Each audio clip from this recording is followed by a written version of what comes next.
Blessed be everyone. Welcome, welcome, welcome to another Mystery Witch School YouTube live. Today, our topic is about stop forcing positivity in your magic. You don't have to force it. So, I wanted to talk about that and what you can do instead. And the whole point of this is to help you understand that even though from a law of attraction point of view, they talk a lot about, having to be in a high vibe and you have to stay positive and all those kinds of things. You don't want to be suppressing what it is that you're feeling, because when you do that, then that can interfere with your magic. So true manifestation or true magic means you don't have to force the positivity. It's coming from embracing all of what you're feeling, all of who you are. And that's what we're going to explore today, how you can use your emotions fully to actually help you become better at spellcasting and magical work. Okay, so who's here already? We've got Luciano, we've got Dwight. As I wait for other people to come onto the live, welcome to those of you watching the replay. If you're totally new to the channel, welcome to the channel. My name is Sandra. I have been practicing witchcraft for about 35 years. I'm the author of Crafting Your Wiccan Path, and I help other witches and pagans who are struggling to know where to start their practice or how to deepen a practice that they already have, to confidently integrate magic and ritual and connection on a daily basis with ease. And I do that through this YouTube channel and through my online courses and one-to-one mentoring. If you're totally new to witchcraft, or even if you're not that new, but you're trying to figure out where to start your practice, because it's not easy to know where to start when you've got a whole lot of information out there now in information land, I do have a free masterclass. I'm just grabbing the link now. It's called How to Start Your Witchcraft Practice. It goes for about 40 minutes. And it tells you what we do, the kinds of practices that we do, what you would need to know and learn, and then how you can pace yourself along the way on your learning journey so that you're not trying to learn everything at once. So you get a bit of a map of what to learn first, what to learn next, so that you've got a year and a day to learn what it is that you want to learn. And of course, you can always take longer than a year or a day. There's nothing wrong with that. So what I want to know, and you can pop this in the comments field or in the chat, is have you ever experienced magic not working for you because of what you're thinking or what it is that you're feeling? Have you been able to identify that you're just not believing in the experience, or you've got a lot of negative beliefs there about your ability to have or do what you want? Or you're feeling you just don't feel aligned with what it is that you want. So let me know in the comments and in the chat. And now we will get going. If you are watching the replay, still comment. It's great to have the comments. And if you're in the chat, yeah, chat away. Okay. So the first thing I want to talk about is the law of attraction myth. And I want to use the law of attraction myth because I think this happens more in the law of attraction than it ever has in traditional magic or spell casting. And because the law of attraction is so big now in Western culture, we've heard so much about it, it's everywhere, it's and now part of our magical language even. I want to highlight that a lot of this is coming from the law of attraction mindset. And yes, like does attract like, and that's the whole idea and philosophy behind magic as well, that like attracts like. The idea is, though, that you have to stay in a high vibration to manifest what you want.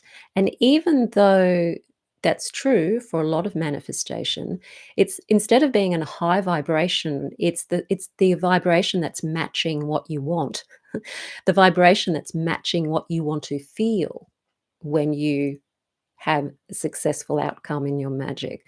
So that might not necessarily have to be the highest of the high vibration. You might just want to feel relief.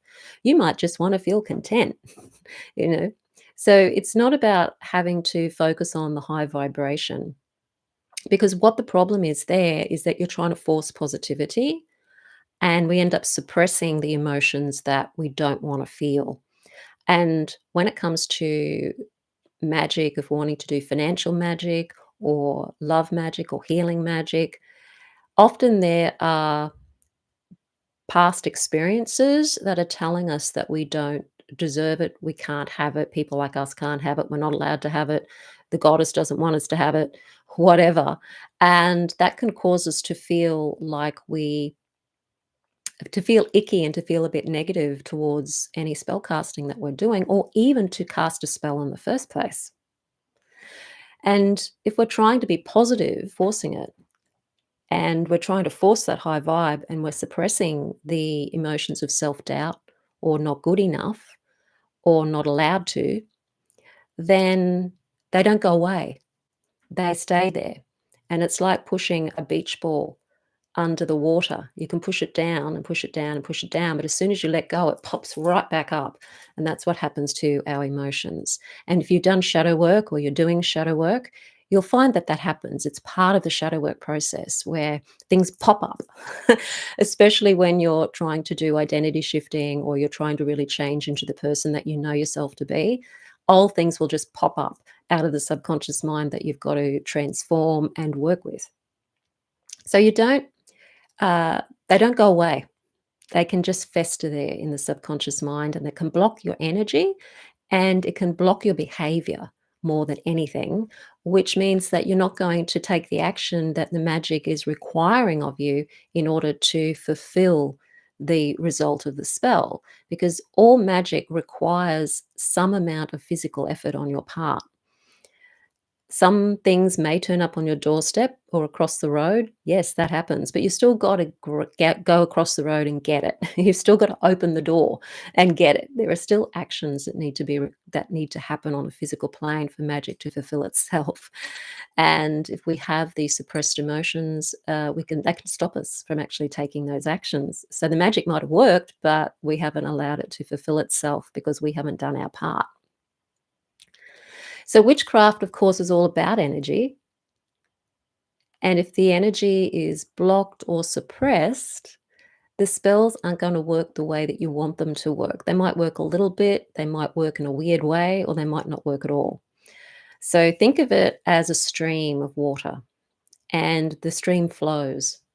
But if there's any debris, like a tree's fallen down and there's a lot of debris that's sort of accumulated around it, sort of creating a bit of a dam, then the stream's not flowing. And that's what happens when our emotions are stuck. Our energetic stream isn't flowing in the way we need it to flow in order for that particular magic result to happen. And so we end up being a bit sort of stuck or constipated energetically. But when you allow your emotions to surface and acknowledge them, release them, deal with them, you create space for that transformation.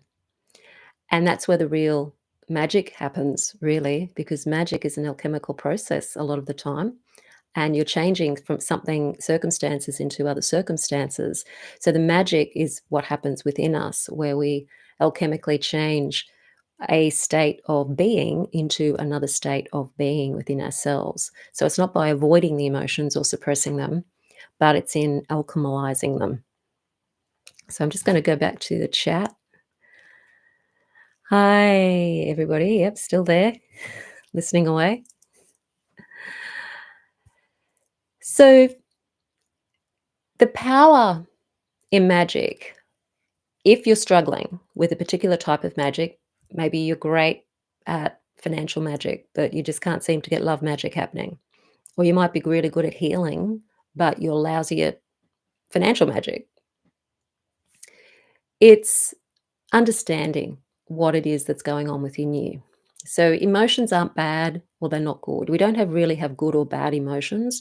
We have uncomfortable emotions and we have very comfortable emotions. We have emotions that we enjoy and we have emotions we don't enjoy. But they're neither good nor bad. They simply are part of the whole spectrum of human emotion, and they are part of us and their energy in motion, and we need the emotions to guide us. We need those icky emotions to let us know something's not working or something's not right, or we might be in danger, or we need to be careful about something. Sometimes the beliefs behind those emotions might be making us feel fear or alert to something that really we don't need to feel alert about, or simply something that doesn't even exist anymore because we've inherited these beliefs from our past. But there's still things we have to listen to and acknowledge so that we can discern, is this a real threat to me, or is it something that's just a belief that no longer is relevant to me anymore? And this is about self knowledge, know thyself, and the work that we do in the magical realm. And to become really good at being at witchcraft is to know thyself, to know humanity, to know the way people think and the way people behave and the way magic works, the way the universe works. It's to know these things from your own experience and your own gnosis of having worked in this realm. And so magic isn't just about casting spells. There's more to it than that. And the deep dive that you do when you start to really get into magic and spellcasting is the deep dive into who you truly are, your magical self. And magic can help you with transforming these negative beliefs or emotions into something that's more positive. So we want to move the energy rather than suppress it. So instead of trying to raise the vibration by ignoring the emotions and forcing the positivity, you could try using a magical practice of some sort, or a healing practice, a energetic psychological practice, to release the emotions, or at least acknowledge that the negative emotions are there, that the self-doubt is there, that the belief that I'm not allowed is there, those sorts of things. And that could be as simple as crying and just allowing the floodgates to happen, or journaling what it is that you're feeling. You can offer those feelings up to a deity or to the elements. So you might want to offer them up to the element of fire, or wash them away with the element of water, helping you transmute something into something else. So you're letting go of it first, and then after you've let go, you then start to work on bringing in what it is that you're really wanting. I love working with deity for this kind of thing. As you probably already know, I work with Hekate, and I'm going to talk a little bit about working with deity as well in a few minutes. So instead of asking, how can I be more positive, or how can I stop feeling this way? Just ask yourself, what am I feeling right now? And from that feeling, feel into where it is in the body. Just sit with it, just feel it. Is it self doubt? Where's the doubt? Is it in your heart chakra? Is it in the throat chakra? Is it in the solar plexus or the sacral chakra? Where do you feel it? And where you feel it can give you a little bit of an indication about where you're blocking your energy. So if you're blocking it in the heart chakra, if you're feeling the icky feeling like the doubt, or anxiety, or the not good enough in the heart chakra, there may be a need to be able to open your heart up more to loving yourself and work on self-love.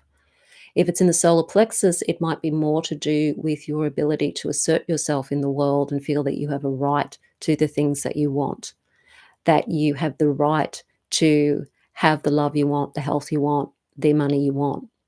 If it's in the sacral chakra, it might be to do with guilt and shame around the desire itself, that I'm allowed to have the desire to have more money and be more comfortable financially. It gives you more freedom and choices after all. Same with love, same with health. So where is it that you're feeling the energy? And then trace the feeling back to what the thought is, and the thought is going to show you what the belief is, and that's what you can change. So stop resisting those negative emotions. Just allow yourself to stand back and watch them and acknowledge them, because you can do that. You are not your emotions. You are not the way you feel. Even if it feels that way, you're not fear, you're not anger, you're not resentment, you're not any of those feelings. They are simply feelings you are feeling and experiencing, but they're not you, because you are a divine being, and you're able to even to stand back and look at these feelings. You can look at them, acknowledge them, watch them, know where they're you're being experiencing them in your body. And so if you were those things, and if those things had power over you, you wouldn't be able to observe them. So when you observe them, you're actually distancing yourself from them so that you can acknowledge they're there. And that's when you can work with them magically and transform them alchemically. Okay, just sliding in. I think I forgot to say hello to everybody. Luciano, Dwight, Kimberly, and Camille. Okay, so how do you use this alchemy, emotional alchemy in your practice? So the first thing is stop judging it. Emotions are just energy. Stop labeling the emotions as good or bad. You can label them as comfortable or uncomfortable. So this is an uncomfortable emotion.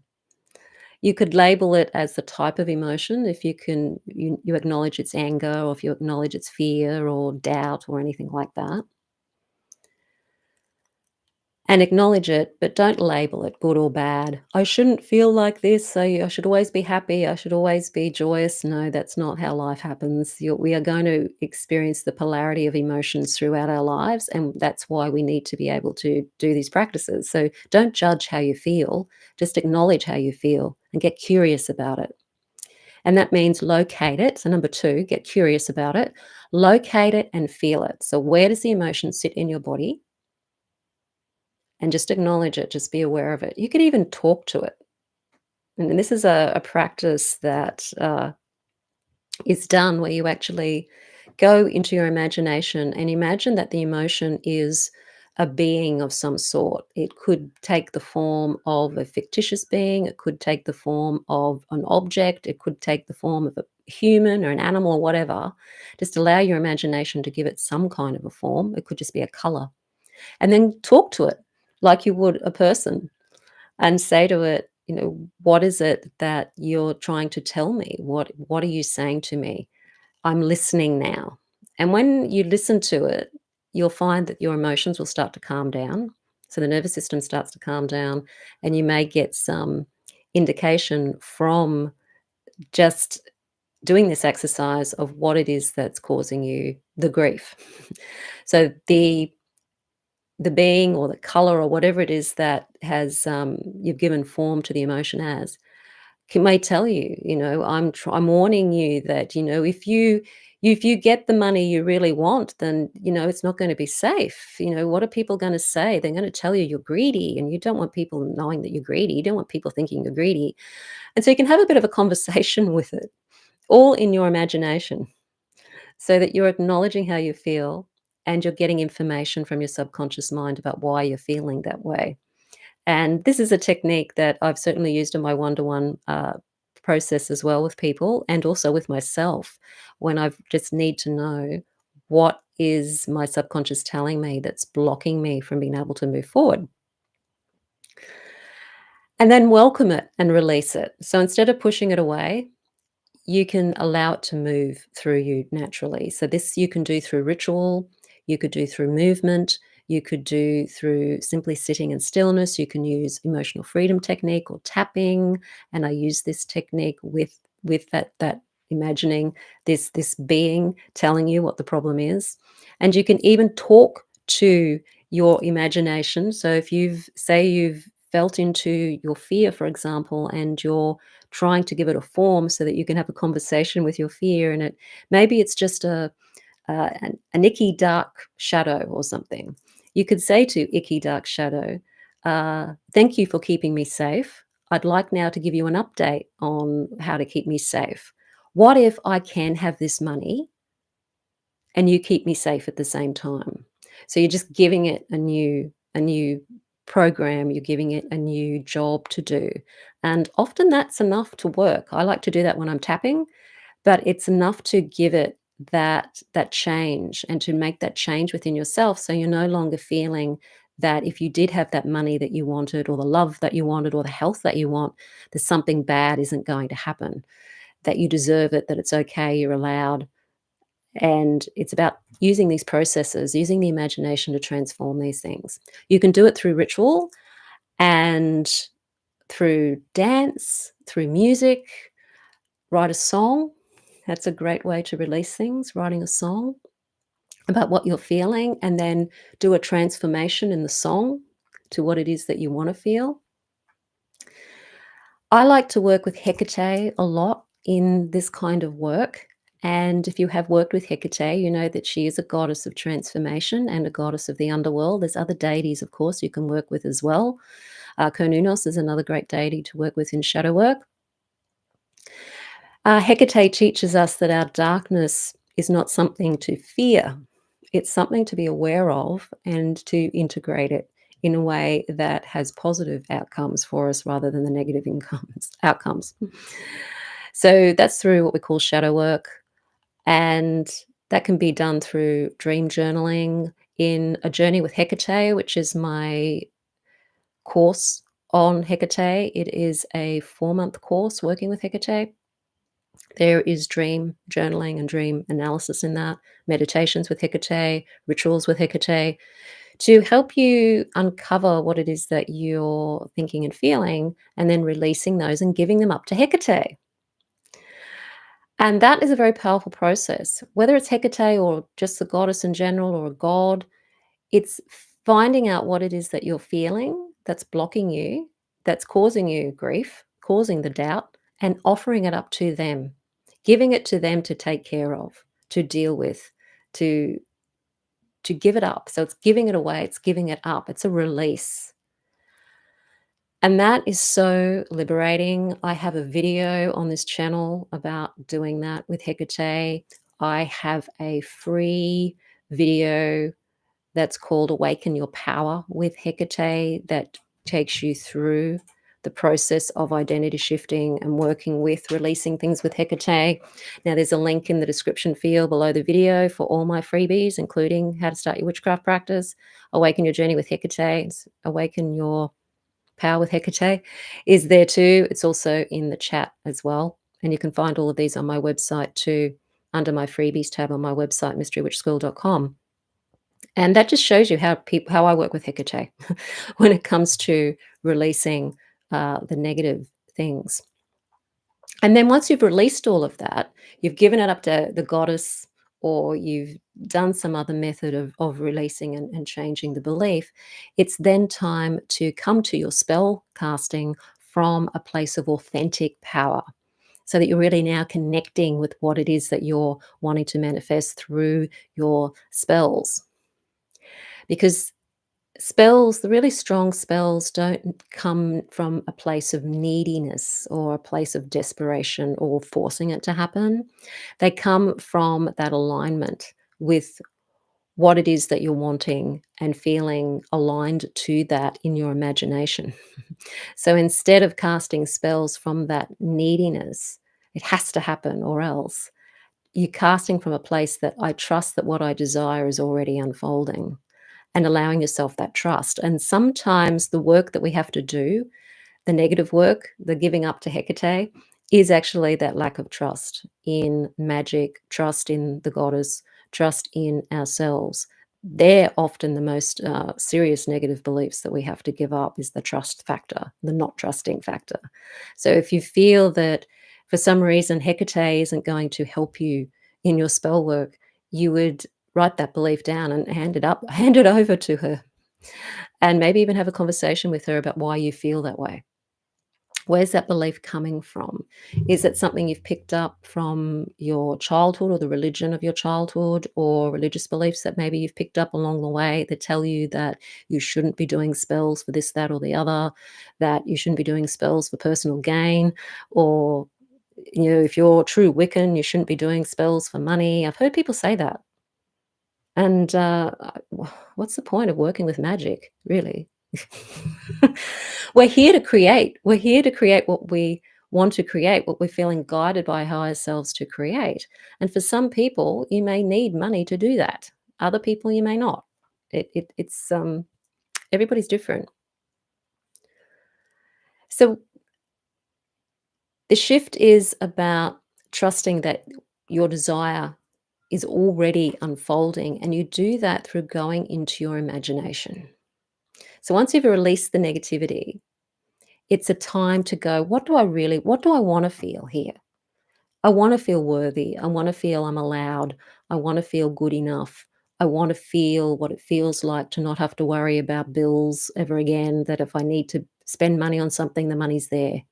It could be, I'd like to have the belief and the knowing that money's always there, not a problem. Okay, yep, something's happened. Yep, I've got the money for that. Pay someone to fix it, or if it's, relationships, yes, that person is there. They're always there. Or if it's your health, yes, I'm feeling good. I'm feeling vibrant. I'm feeling energetic. Using the imagination here. So it's just all imagination. What do you want to feel? What would you like to experience? Start daydreaming about it. How would you like to live your life? Even if you just pick a day, what's your perfect day? How would you like to get up in the morning? What's the first thing you do when you get up in the morning if you're living the life you really want to live, or you've got the spell result that you want to get? What are you doing? Use your imagination to just play with these ideas of what you'll actually be doing as the end result. And allow yourself to have that time to allow the imagination to just go and enjoy the movie. Enjoy it, step into it, live it. And as you're allowing the imagination to go, rather than it just being daydreaming where you're imagining something but you're not necessarily getting emotionally involved in it, you want to allow yourself to get emotionally involved in the imagination. And notice what that changes in your body. Does that change the way you're feeling in your body? Has it changed the way that you're feeling in the heart chakra? If you're feeling the icky feelings in the heart chakra, does it bring up other beliefs, that some doubt? It can also bring up some doubt when you're going into the imagination and you're imagining it. That's okay. Just acknowledge the doubt's there and take note of it and offer it up again. Offer the doubt up to Hekate or the goddess again, because you've picked up something else that's in your way. Offer it up. Then go back into your imagination and imagine yourself experiencing the result of your spell. And practice doing that on a regular basis so that you change the brain chemistry, you change the way your brain's wired, you change the synaptic connections, and you start to become the person who has those things that you're wanting to have in your magic.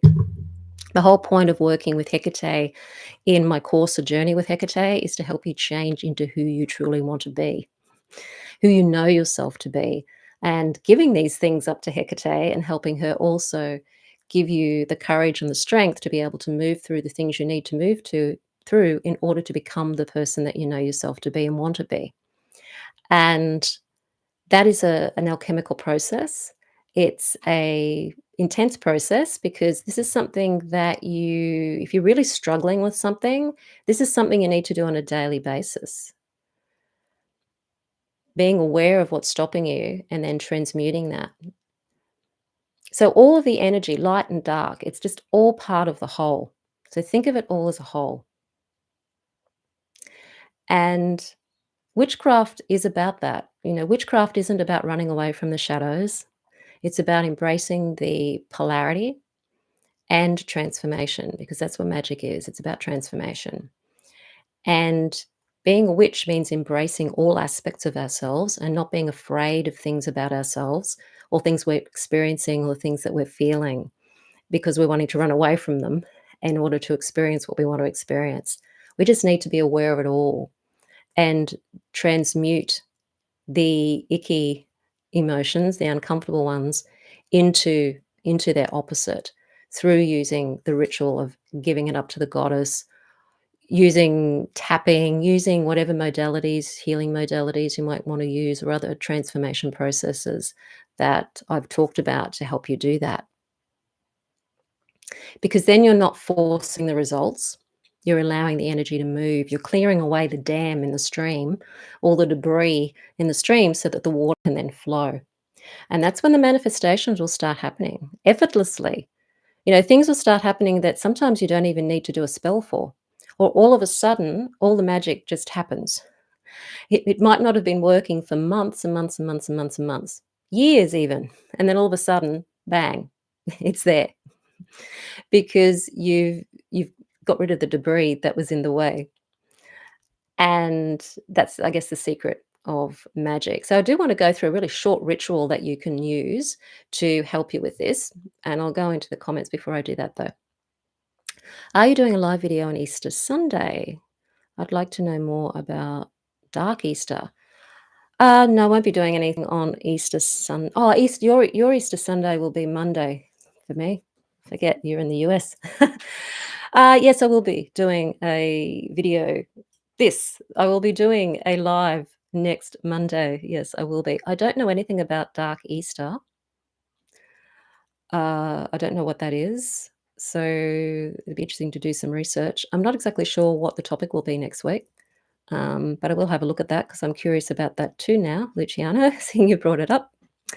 Camille walks with the spirits. Thank you. This is so helpful to hear you give an example of how the dialogue would play out, of acknowledging the benefits of the unwanted emotion, but how to pivot from it and not be held hostage by it.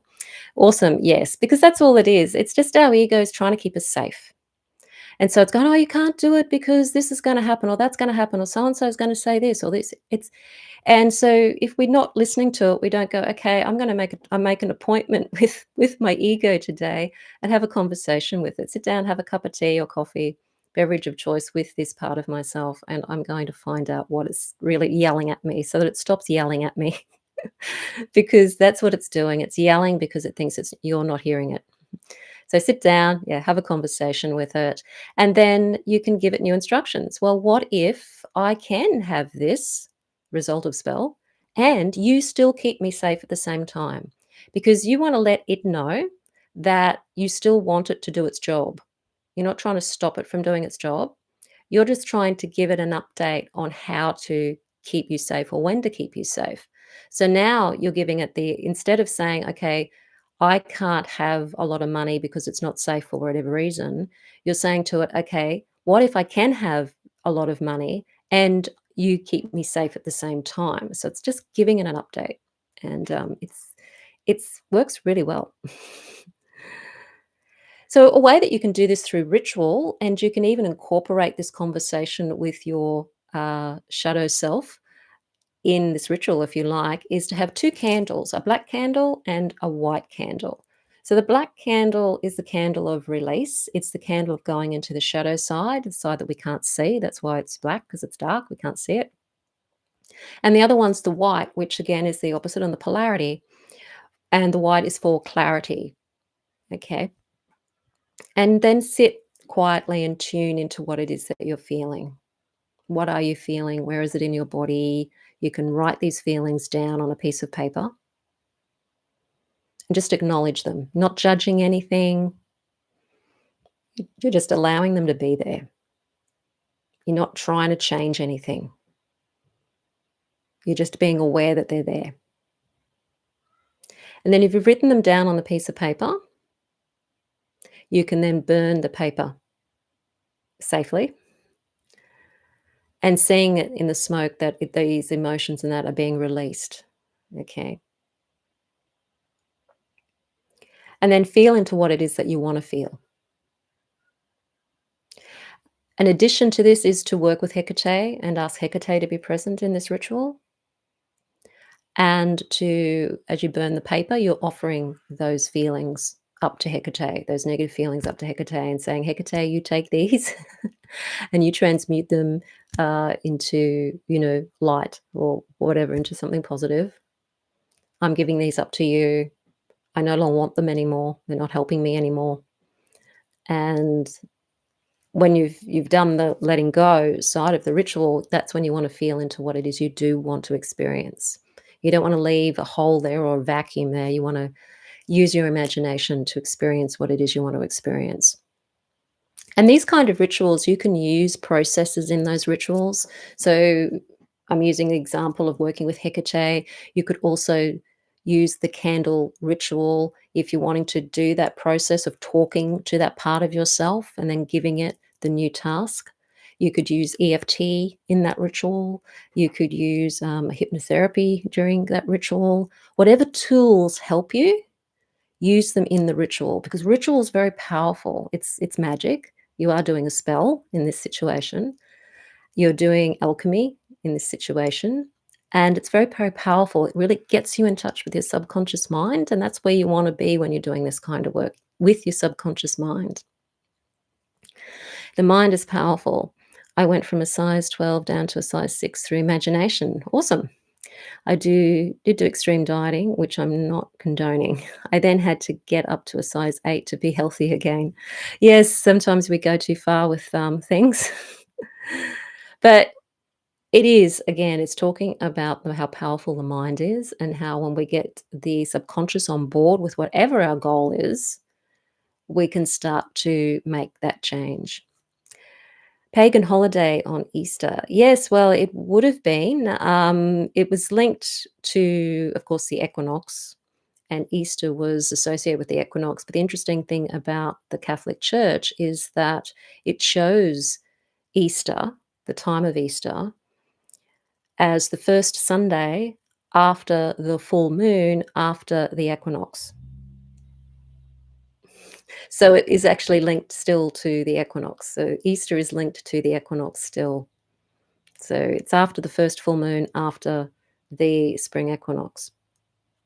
So that, yeah, it has a very strong pagan connection there, and it is originally a pagan festival of new life and rebirth. Of course, the same thing that was within the Christian paradigm, but a lot of religions did that. Christians weren't the only ones who kind of put their stuff on top of the stuff that was there before.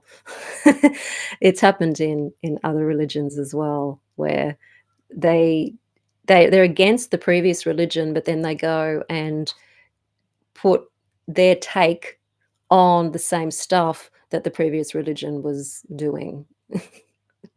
So it's interesting. Humans are interesting creatures.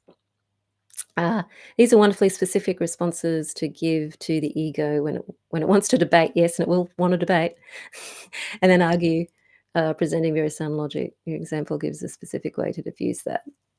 Yes, it's a really good way to work with the ego, and I like to incorporate tapping when I'm doing that too, just to help. That just helps clarify things and solidify things, but you don't need to do tapping while you're doing it. Hello, Shannon. Okay. So, if you've ever struggled with magic or felt like you're doing it wrong because you're not always getting the results you want and you're not feeling happy about it, just know that your emotions are not your enemy. They just simply are your power. You just need to get the right emotions for what it is that you want, and allow yourself to acknowledge the ones that are there that you don't want, and then transmute them into the emotions that you do want. So that not only are you getting the good results from your spell, you're also changing you. You're becoming more of who you truly are, which is a magical being. You're going to change. Your life will change as you do this. Magic changes you. And each time you transform those barriers to your spell's success into their opposite, you're getting more in line and connected with who you really are. You're getting more connected with your higher self. You're getting more connected to nature, getting more connected to spirit. You're getting more aware of who and what you are. And you're becoming to know who you really are. Know thyself isn't about knowing the ego only or knowing the self that you think you are. It's knowing who you truly are, that you're more than just your ego self. You're more than your personality. You're more than all of those things. You're beyond, beyond, beyond that. But we've been led to believe that we're not. We've been told that we're in this material world and that's all there is. Or if it's religious beliefs, there's usually some god out there that is somehow keeping us in this negativity for its own will, its own amusement, and we don't have a say in it. But that's not the truth of who we are, and that's certainly not the background of magic. Okay, now if you do want to work with Hekate on transforming yourself, I do have that course, A Journey with Hekate. It's a self-paced course, but you've got me along the way to help you if you're feeling stuck in any way. And also, if you're wanting to start a witchcraft practice, but you know that you're not managing it that great on your own, and you're wanting to work with me and a group of like-minded people to help you with your practice, Then I have the Mystery Witch School 101 Academy, which is a 12-month course that takes you right from the very beginnings of working with energy, also working with yourself. There's a little bit of transmutation in there, of understanding who you are and what makes you tick, as well as learning about ritual, learning about circle casting, working with the sabbats, working with the lunar energies, working with various different deities, so that you can start to really feel connected to who you are and connected to spirit and connected to nature, and really feeling like you're on this planet with a purpose, rather than just being here wondering why you signed up to be here, uh, and take back your ability to create the life that you want to create. Okay. So, yeah, any questions? I've got all the contact details in the description field below this video. All the links to my courses and my freebies are in the description field below this video on my website, mysterywitchschool.com. And do let me know what you're struggling with in the comments. If you're watching the replay, like what type of magic works for you, what type of magic doesn't work for you, and things that you've discovered about yourself as well during that time of going, well, why isn't this working and why is that working, and how do I change this? I will see you next Sunday. I think for most of you it'll be Sunday. It's Monday morning here in Australia, so next Monday I will be here, even though it's a public holiday, and there'll be a new topic. So everyone have a wonderful week, and if you are having holidays over the Easter period, enjoy your holidays. So blessed be everybody.